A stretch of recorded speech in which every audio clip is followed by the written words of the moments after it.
ॐ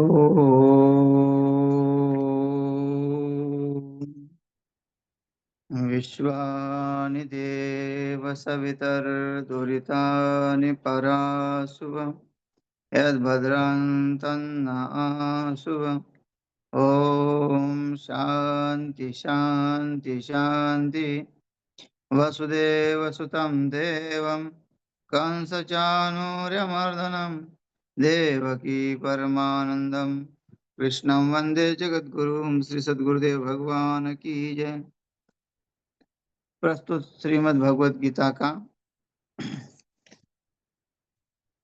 13वां अध्याय और श्लोक क्रमांक चल रहा है 28वां।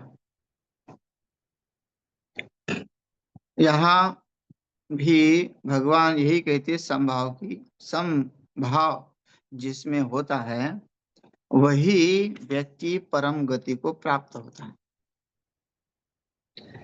तो ये भगवत गीता का भी निर्णय होगा, शास्त्र उपनिषद का भी निर्णय यही होगा, ब्रह्म सूत्र का निर्णय भी यही होगा, क्योंकि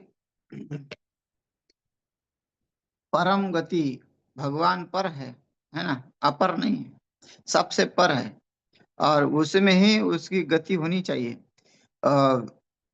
जीव ने ईश्वर की तरफ ही दौड़ना चाहिए। संसार की तरफ अगर दौड़ता है तो उसके हाथ में दुख के सिवा और कुछ नहीं आएगा। तो गति उस तरफ होनी चाहिए, है ना। ततो याति पराम गति, ये कहा है। तो यहाँ भी कहा है कि जब तक वो एकता का प्रतिपादन नहीं करता है, एकता को आत्मसात नहीं करता है, एकता का श्रवण तो किया, श्रवण करने के बाद एकता का मनन, और एकता का मनन होने के बाद हमेशा उसका ही ध्यास, मतलब निरंतर उसी की तरफ दृष्टि हो। जैसे त्राटक करने के लिए कहते हैं, तो त्राटक वाले की दृष्टि जो है उस ज्योति पे रहती है निरंतर, तभी उसकी एकाग्रता बढ़ती है, स्मरण शक्ति बढ़ती है, और जो है बुद्धि के दोष भी जो है निवारण होते हैं त्राटक करने से। त्राटक करने का फायदा बहुत है, त्राटक से ध्यान जल्दी लग जाता है, तो और स्मरण शक्ति भी बढ़ती है। वैसे ही एक निधिध्यासन का अर्थ यही है, त्राटक। जो त्राटक अगर उस परमात्मा के में ही होकर करते हैं, जैसे अर्जुन को जब कहा कि तुमको क्या दिख रहा है, तो अर्जुन ने कहा केवल मुझे मछली की आंख ही दिख रही है। अर्जुन को वहां के जो राजा थे वो नहीं दिखाई दे रहे। अर्जुन को द्रौपदी वहां थी, वहां नहीं दिखाई दे रही, वहां कोई उसको दिखाई नहीं दे रहा, भगवान भी वहां जो है नहीं दिखाई दे रहे। जब उसने अपना लक्ष्य बनाया तो केवल उसको मछली की आंखें दिखने लगी। तो वैसे ही अगर हमारी स्थिति हो जाए, उस गति को प्राप्त हो जाए कि भाई हमको वो ध्यास, है ना, श्रवण मनन और निधिध्यासन, ये अगर हमारे को प्राप्त होया, श्रवण तो लोगों को प्राप्त होता है, श्रवण तो अनायास है। अनायास मतलब लोग जो है आजकल मोबाइल से जो भी सुनते हैं वो श्रवण ही है। लेकिन उसका श्रवण क्या, जो श्रवण है सही है, उसका मनन करना और निधिध्यासन करना, ये बहुत बड़ी बात है। मनन होता नहीं है। मनन का अर्थ होता है मन में ही वही उसका निरंतर चिंतन हो, और मन को स्थिर रखता है फिर वो ध्यान। एक बार मन के पकड़ में वो आ गया तो फिर वो ध्यान जो है उसका निधिध्यासन उसको फटकने देता। मन और निधिध्यासन के बीच में रहता है वो, तो वो स्थिर हो जाता है और फिर जो उसको अनुभव आ जाता है। तो और यहाँ अनुभव वाले को कहा गया है कि जिसको वो अनुभव है, जो शत्रज्ञ है, और जो शत्र है शरीर, उस शत्र को शत्रज्ञ का अनुभव होता है। है ना, हमारे सामने या हमारे लिए कोई चमत्कार हो जाए तो हम भगवान का शुक्रिया मानते हैं, अनुभव करते कि लोगों को बोलते हैं कि भाई नहीं, परमात्मा है, भगवान है। तो भगवान है ये कैसे महसूस हुआ? उस जो शत्रज्ञ था, उसका उसने जो है अनुभव किया कि जो इसी के कारण जो है मेरा ये कार्य हो रहा है, आज मैं इसी के कारण इस धरती पे हूँ। नहीं तो इतने बड़े बड़े हादसे होते हैं, वो वो हादसे में क्या, अ, एक आधा बच जाता है। तो वो अनुभव करता है उसका कि ये तो भगवान की शक्ति है, जिसको राके साया मार ना सके ना कोई, कौन मारेगा उसको। तो वही है शत्रज्ञ, उसकी रक्षा करने वाला। तो जिसको ये समझ में आया कि वो हमेशा मेरी रक्षा करता है, तब तो वो उसे में स्थित हो जाएगा। इसलिए तो सर्वथा वर्तमानोपि सहयोगी में वर्तते, भगवान ने कहा है कि वो योगी लोग जो है मुझे ही प्राप्त होते रहते हैं। तो यहाँ श्लोक यही कहता है कि भाई तुम उसके लिए जो है वो भेदभाव छोड़ो।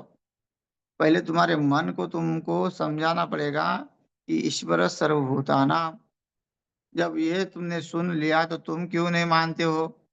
तुम क्यों जो है ये छोटे और बड़े में भेद करते हो? तुम क्यों मोटे और पतले में भेद करते हो? तुम और काले में गोरे में भेद करते हो? हाँ, तुम ऐसा क्यों करते हो?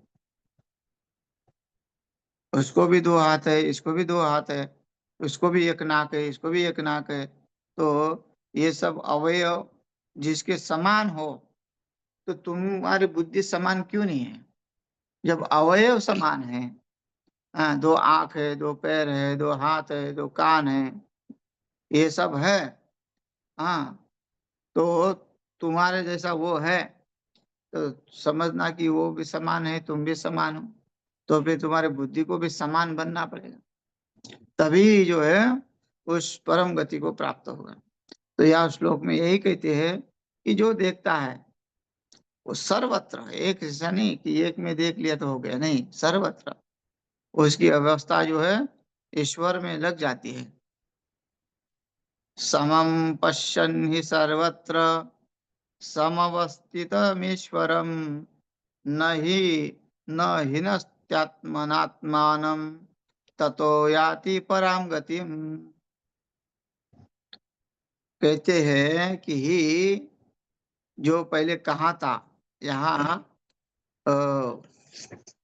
पूर्वार्ध लेंगे लेंगे कि यहाँ पहले जो श्लोक में कहा था, समम सर्वेषु भूतेषु तिष्ठन्त परमेश्वरम, सबके भूत, सबके में अंदर जो है भूतेषु तिष्ठन्त, वहां बैठा हुआ है परमेश्वर परमात्मा, है। लेकिन उसको जो प्राप्त करने के लिए उसका मंथन करना पड़ेगा। तो यही कहते हैं कि जो है, क्योंकि जो पुरुष वो जिसमें वो ये जान लिया, सब में वो बैठा हुआ है, ऐसा जान लिया। तो जो पुरुष, क्योंकि जो पुरुष जानता है सब में, सर्वत्र, सर्वत्र समवस्थिता, समभाव में स्थित, वो परमात्मा जो है किसी में कोई जो है राग द्वेष करता नहीं, जो बैठा हुआ है, किसी के साथ जो दुर्व्यवहार करता नहीं है, जो बैठा हुआ है। तो ऐसा जिसने जान लिया कि भगवान तो परमात्मा जो है समभाव वाला है और सबके हृदय में वो स्थित है, तो वो उसकी ईश्वर परमेश्वर को समान देखता है वो। फिर वो सबके लिए अनुकूल हो जाता है। उसकी जो व्यवहार रहता है, उसकी दिनचर्या रहती है, वो दिनचर्या में उसके बीच अब सहज भाव होता है। वो ज्यादा जोर नहीं देता कर्मों के ऊपर, ना ही अकर्मण्य होता है। वो केवल उस ब्रह्म की अनुभूति में है, और उसके सिवा उसको और कुछ नहीं दिख रहा है। मैं ही वासुदेव हूँ, उसका जो आनंद है वो अपने आप ही ले रहा है।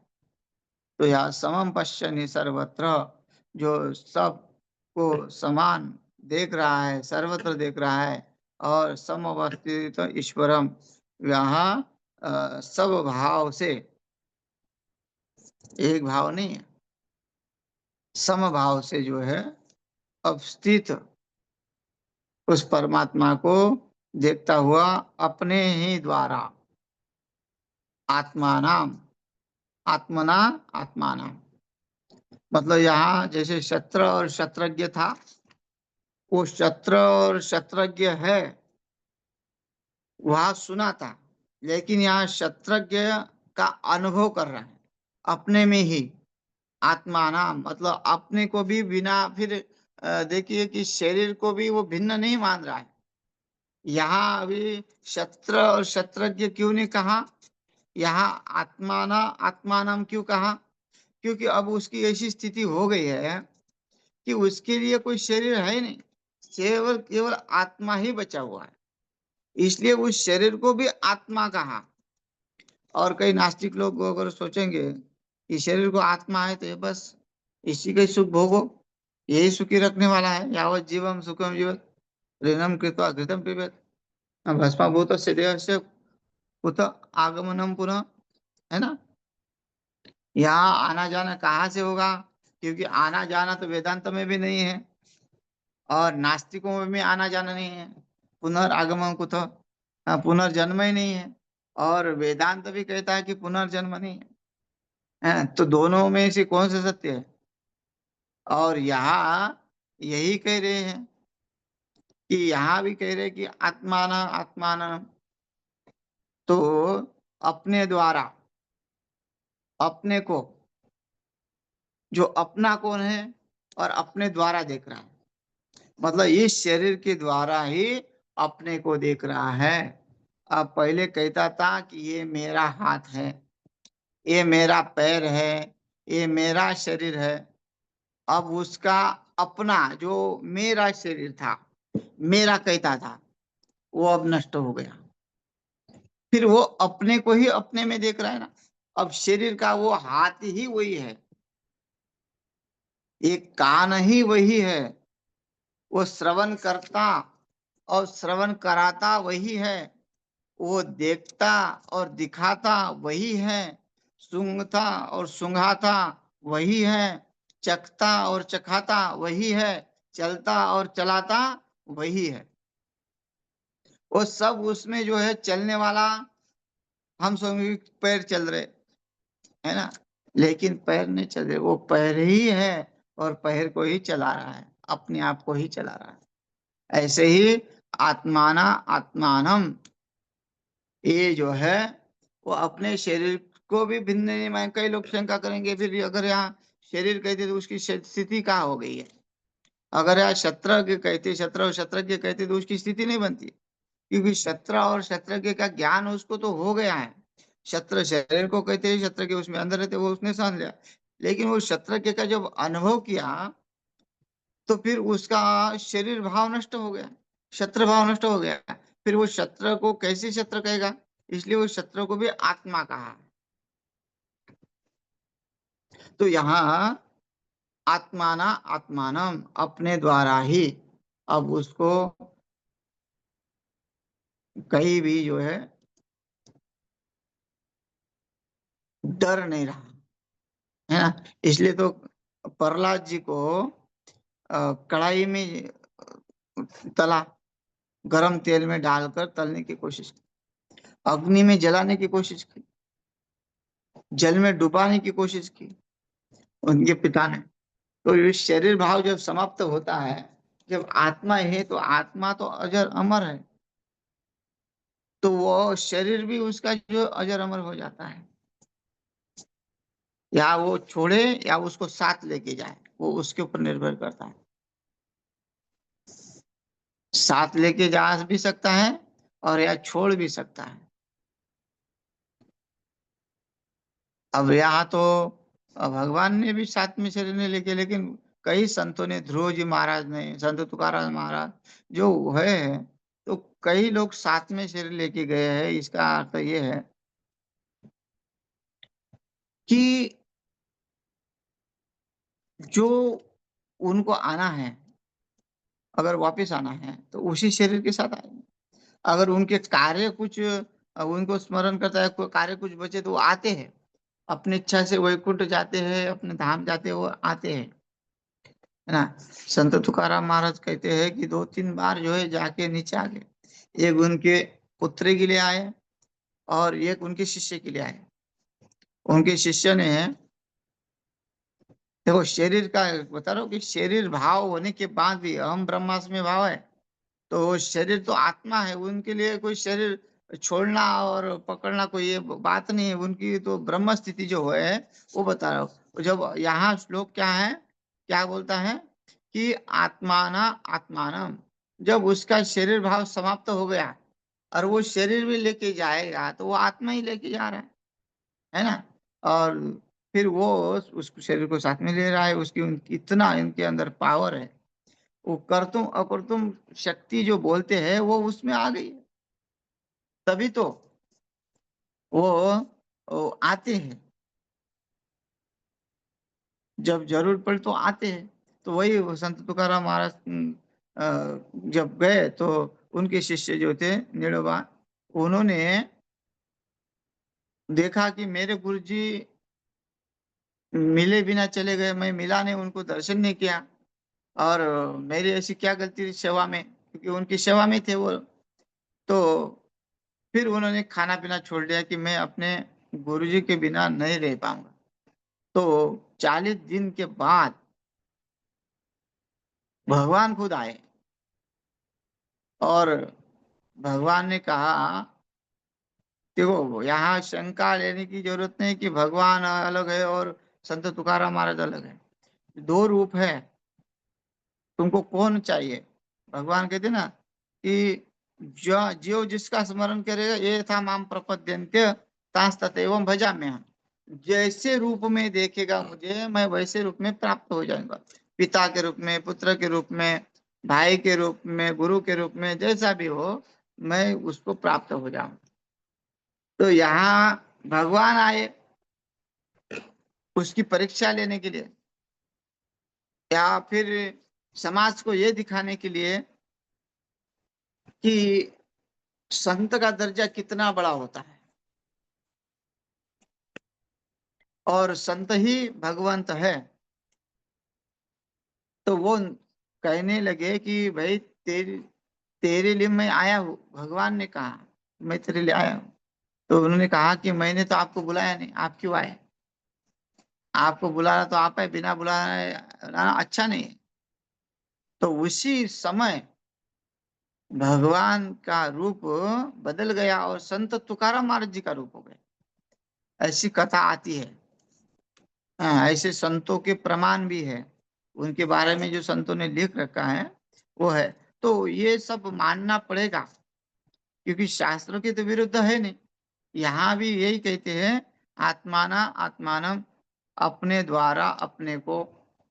तो यहाँ वो भाव, जब शरीर भाव नष्ट हो जाता है तो कोई ना कोई दिखाने के लिए शरीर तो पकड़ना ही पड़ेगा, तो वही शरीर क्यों नहीं, जो है अपने पास वही यूज करो। जिस भाव से भक्त देखेगा, अगर हम चतुर्भुज रूप की उपासना कर रहे हैं तो भगवान चतुर्भुज रूप में आएगा हमारे को दर्शन करने के लिए, हमारे भाव है। जब तक वो भाव समाप्त नहीं होता, अगर हमारा भाव शरीर का समाप्त हो गया तो फिर तो वो आत्मा ही दिखने लगा, तो फिर शरीर का उसको बुलाने की जरूरत ही नहीं है, वो स्वयं है। लेकिन जब तक है वो उसको बुलाते हैं, तो जैसी जैसे बोला वैसे बन जाता है वो, उसमें कोई नहीं है। क्योंकि वो क्यों बनता है ये ध्यान में रखना। वो इसलिए बनता है कि वो उसी के पास है, वो उसके पास उसने स्मरण किया, वो वैसे ही बाहर आ गया, जो अंदर था वो बाहर आ गया, ऐसा था। जिस जिस दृष्टि से देखा वैसी वो सृष्टि बना दिया। तो ये उसकी स्थिति है। अब वो अपने आप को ही सब देख रहा है। तो आत्माना आत्मानम, अपने द्वारा अपने को न हिनस्ति, फिर जो है वो नष्ट कैसे करेगा। शरीर भी जो है आत्म रूप हो गया है। फिर उस शरीर के लिए जो है वो लापरवाह भी नहीं है और उसमें आसक्त भी नहीं है। उस शरीर को उससे जो है धर्म कार्य करेगा।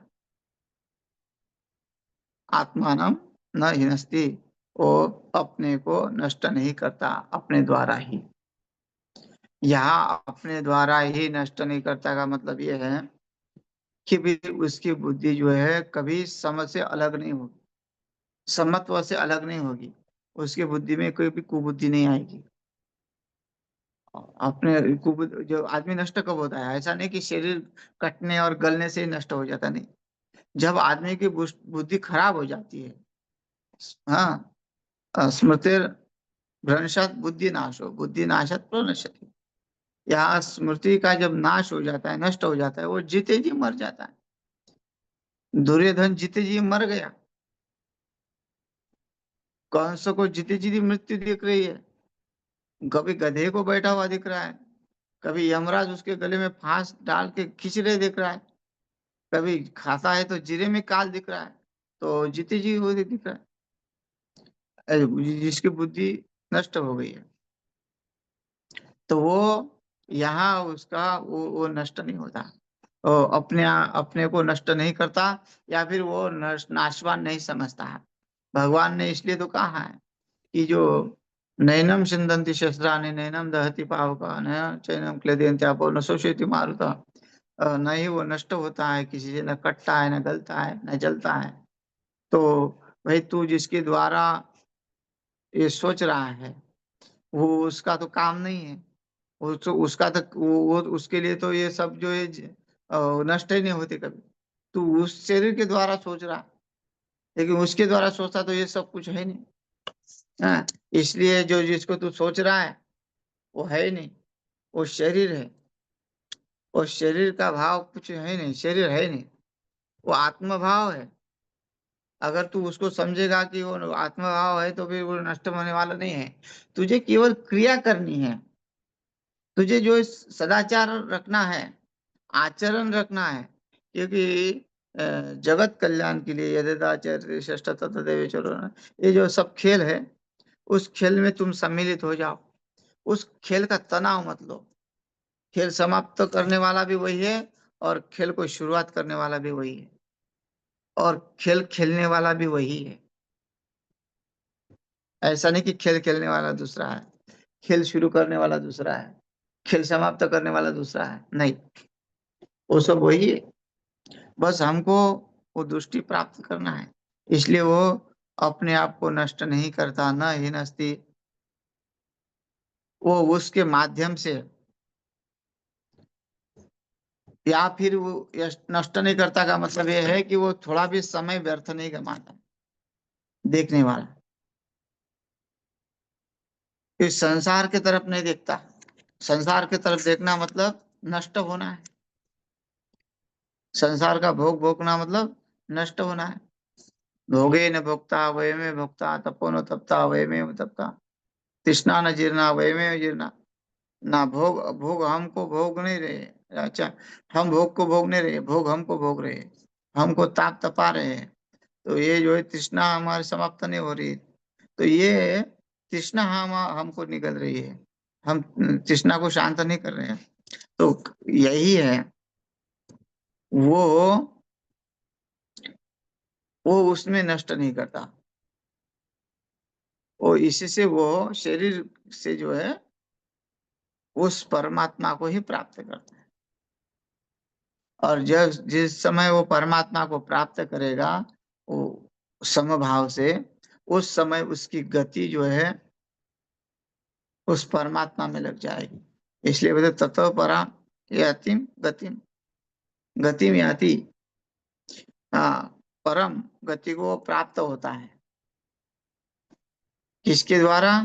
अपने द्वारा ही अपने को प्राप्त करता है। अगर अपने द्वारा अपने को प्राप्त नहीं किया, तब तो उसकी परम गति नहीं होगी। इसलिए अपने को जानना भी जरूरी है, और अपने अंदर जो है उसको जानना भी जरूरी है। शरीर को नहीं जानोगे, शरीर को महत्व नहीं दोगे, तो इतने सुंदर काया मिली हुई है। हाँ, शरीर को जो है इतना साधन मिला हुआ है साध्य को प्राप्त करने के लिए। हाँ, लेकिन उसकी लापरवाही, उसने क्या किया, उस ऐसे ही जो है उसको गमा दिया, खो दिया। हाँ, भगवान ने अमूल्य चीज दिया था कि तुम इससे कुछ प्राप्त करो। हाँ, ये गडरिया जो है बकरी चरा रहा है, और बकरी चराते चराते जंगल में एक मणि मिल गया। वो मणि सोना भी बनाता था, और रात को बहुत चमकता भी था, उजाला भी देता था। लेकिन वो मणि की पारख जो है उसको नहीं थी, उस गडरिया को उस मणि की पारख नहीं थी। वो सोचा कि कुछ ऐसा ही है, लाल पत्थर और चमकने वाला है, क्यों ना मैं अपने बकरी के गले में बांध दूं, जिससे बकरियों को रास्ता भी मिलेगा, दिखेगा कि बकरी कहाँ चुग रही है, कहाँ खा रही है, और मुझे मैं निश्चिंत हो जाऊंगा। तो उसने वो मणि जो है बकरी के गले में बांध दिया, जो अमूल्य मणि था। उसका मूल्य वो समझा नहीं, वो बकरी के गले में बांध दिया, और वो अपने सुख से वंचित हो गया। वो उतना ही सुख में रहा। वैसे ही जीव क्या है, अपने इंद्रियों के अधीन हो गया, इंद्रियों के वश में बना दिया उसको, इस शरीर को इंद्रियों के वश में बना दिया, इंद्रियों के गले में बांध दिया कि भाई इंद्रियों, तुम इस शरीर का पालन पोषण करो, तुम इसको खा पी के हष्ट पुष्ट करो, उसके गले में बांध दिया। अगर उसके गले में न बांधते हुए उस शरीर का मूल्य समझते, न हिनस्ती, फिर वो नष्ट नहीं करता उस शरीर को, उस शरीर को व्यर्थ नहीं हमारे जाने देता, उस समय को व्यर्थ नहीं जाने देता। इसलिए संत महात्मा का समय बहुत अमूल्य होता है, क्योंकि उनको हर समय वो अपने उद्धार के लिए, कल्याण के लिए ही सोचते हैं। ये शरीर के संसार के भोग प्राप्त के लिए, करने के लिए नहीं सोचते। अजात शत्रु था, और अजात शत्रु के राज्य में बड़ा ही सुख आनंद से भरा हुआ था, क्योंकि अजात शत्रु था, वो ब्रह्म ज्ञानी था।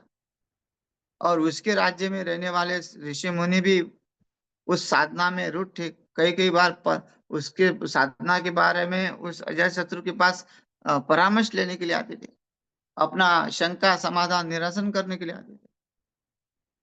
लेकिन उसका भाई जो था बड़ा दुष्ट था, और वो ये सोचता था कि ये जब साधु लोग आते हैं तो मेरे भाई को लूट के ले जाते हैं, ये काम धाम तो कुछ करते नहीं है, ये केवल समाज का खा रहे हैं और खा के बैठ रहे हैं। क्योंकि महात्मा काम धाम करते हुए दिखता नहीं है, साधना में एकांत करता है तो वो कुछ दिखता नहीं है, पता नहीं चलती उसकी साधना क्या चल रही है। तो वैसे ही वो अजात शत्रु का भाई जो है उसको कोसता था, और ऐसी फिर बात हुई, उसने ऐसा कुछ कह दिया, संतों को बड़ा अजब लगा, लेकिन संतों ने कुछ नहीं कहा। लेकिन जो मंत्री था, वो मंत्री ने अजात शत्रु को कह दिया कि तुम्हारा भाई संतों को परेशान कर रहा है। और क्या परेशान करता है कि तुम लोग खाते हो पीते हो, तुम लोग कुछ काम धंधा नहीं है, तुम लोग ऐसे ही अजगर की तरह पड़े रहते हो। तो ये सब बातें उटपटांग जो है उसने कह दी। तो अजात शत्रु ने कहा कि इसको हम दंड देंगे। तो उसने कहा कि इसको 10 दिन के बाद सूली पे चढ़ाया जाए, और 10 दिन जब जब तक सूली पे चढ़ता नहीं है तब तक उसको जो इच्छा खाए, और उसके सामने जो है पंच पकवान का भोग लो लगाया जाए। अब अजात शत्रु के भाई का रोना धोना शुरू हो गया। उसने सोचा कि खाम जो है आपत मोल ले ले रखे हमने। हाँ, लेकिन अब क्या है, मरना तो है। और अपने जो बंदी गृह में बंद हो गया, और उससे दरवाजा खोल के पंच पकवान उसको भेजते रहे। लेकिन हर एक एक दिन वो अपने मृत्यु को याद करता रहा। कि आज मेरा एक दिन समाप्त हो गया, आज मेरा दूसरा दिन समाप्त हो गया।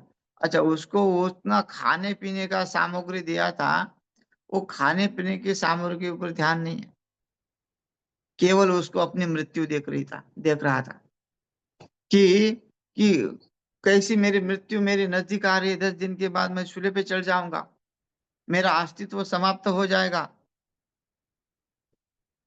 और ऊपर से मेरे को कलंक भी लग जाएगा कि मैंने शरीर का क्या फायदा उठाया। और जब 10 दिन हो गए, फिर उसको अजात शत्रु के सामने लाया गया। अजात शत्रु ने पूछा, 10 दिन तुम्हारे कैसे गए? अजात शत्रु के भाई ने कहा कि पूछो मत भैया, हर दिन मृत्यु देख रहा था। हर दिन एक एक समय मुझे जो ऐसा काट रहा था, मेरा शरीर में जो है 100 बिच्छू के जैसा डंक मारा हुआ दर्द हो रहा था, क्योंकि मुझे 10 दिन के बाद मेरी मृत्यु देख रही है, मेरा अस्तित्व समाप्त होते हुए मैं देख रहा था। और फिर इस दिन में तुमने क्या क्या खाया? बोले, खाना पीना क्या, मैं खाया क्या, पानी भी नहीं पिया हूं। मैं तो मृत्यु की ही चिंता में पतला हो गया हूँ। मुझे खाना क्या सामने आया था, क्या नहीं आया था, ये मुझे कुछ भी पता नहीं।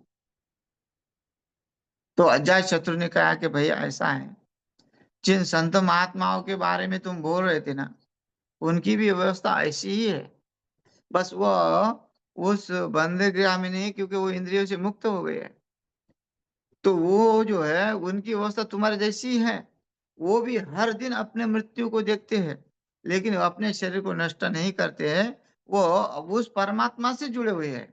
तुम कहते हो कि पंच पकवान खा खा के बड़े हो गए, नहीं, वो खान पान के लिए नहीं साधु बने हुए हैं। वो तो भजन कीर्तन करते रहते हैं, उनको पता ही नहीं चलता है खाना क्या है, रस क्या है, स्वाद क्या है, या रसगुल्ला क्या है, वो कुछ भी पता नहीं। केवल वो खाने के लिए नहीं जी रहे, वो बस थोड़ा जीने के लिए खाते हैं कि थोड़ा इस ये शरीर नष्ट न हो जाए, है ना। नष्ट नहीं न हिनस्ती, वो शरीर को नष्ट नहीं करते, क्योंकि वो समय व्यर्थ नहीं गवाते। लोग बोलते हैं कि ये व्यर्थ साधु बने हैं, जवान हैं, अभी तो काम करना चाहिए, माँ बाप को पालना पोसना चाहिए। अरे भाई, समय कहाँ है हमारे पास? हमारा तो देवताओं की अपेक्षा तो एक एक क्षण भर भी हमारा जीवन नहीं है। तो वो क्षण भर जीवन में को हम नष्ट कैसे करेंगे? हम इधर उधर खा पी के, इधर उधर जो है मजा मार के जो है उस शरीर को नष्ट कर दिए, तो फिर जो हम अपने आत्मा का अनुभव कैसे प्राप्त करेंगे? तो इसलिए वो जो साधक है, वो अपने आप को नष्ट नहीं करता है, वो अपने आप को दिनचर्या में रखता है, अपने आप का समय जो है व्यर्थ नहीं गवाता, किसी को फालतू बोलने में, किसी की फालतू चर्चा करने में, किसी की फालतू निंदा करने में वो समय व्यस्त नहीं करता। वो केवल परमात्मा में ही रहता है, क्योंकि क्षण भंगुर जीवन है। एक मिनट का भी भरोसा नहीं है। 5 मिनट के बाद क्या होगा ये हम नहीं जानते हैं। तो हमारा शरीर फिर हम नष्ट कैसे करेंगे? जब हमने जान लिया तो उस समय का अनुभव करो, समय का सदुपयोग करो, उस परमात्मा के निज ध्यान में लग जाओ। ये उसका ऐसा ध्यास करो, ऐसा ध्यास करो, तो ब्रह्मविद ब्रह्मैव भवति। ब्रह्म का जब चिंतन होता है तो ब्रह्मभूत हो जाता है। तो वैसे ही वो ब्रह्मभूत होने के बाद क्या होता है उसकी स्थिति? ततः पराम गतिम याति। इससे वो, अगर वो समभाव रखता है, वो किसी के साथ राग द्वेष नहीं करता है, और सब में ईश्वर देखता है, अपने आप में अपने को देख रहा है, और वो समय को नष्ट नहीं कर रहा है। कोई थोड़ी समय थोड़ा देर जो है ईश्वर को देखते देखते मैं बोर हो गया। हाँ, लोग जो है मंदिर में जाते हैं, मंदिर में थोड़ा सा ध्यान लगाते बैठे, फिर आपस में साथ में जो रहते हैं उनके साथ चर्चा करने लगते हैं, तो समय नष्ट हो गया ना। तो वो ऐसे जो साधक है, साधक तो क्वचित होते हैं, मनुष्यानाम सहस्रेषु कश्चिदेव दृश्यते। हैं जो कथाकार है, प्रवचनकार है, वो भी ऐसा नहीं कि वो मुक्त ही होगा, नहीं। पता इसका ध्यास किसको लगेगा और कौन किस स्थिति में, कोई पता नहीं सकते, बस ऐसा होता है। इसका अनुभव वो ही कर सकता है जो कर रहा है, और कोई नहीं कर रहा है। हम किसी को भी देख के, किसके शरीर किसी व्यवहार देख के नहीं बोल सकते कि ये ऐसा ही कर सकता है, नहीं। वो उसकी क्या, उसकी परम गति बनी हुई है। तो वो अपने समय को नष्ट नहीं करता है, अपने आप को अपने में देता है, और इसलिए वो भक्त परम गति को प्राप्त होता है। जैसे भगवान परमात्मा कहते हैं कि जिसका व्यवहार सम बन गया है, तो ऐसा व्यवहार रखना चाहिए। तो इस श्लोक का अर्थ ये है, और शेष जो है कल देखते हैं। हरि ओम तत्सत।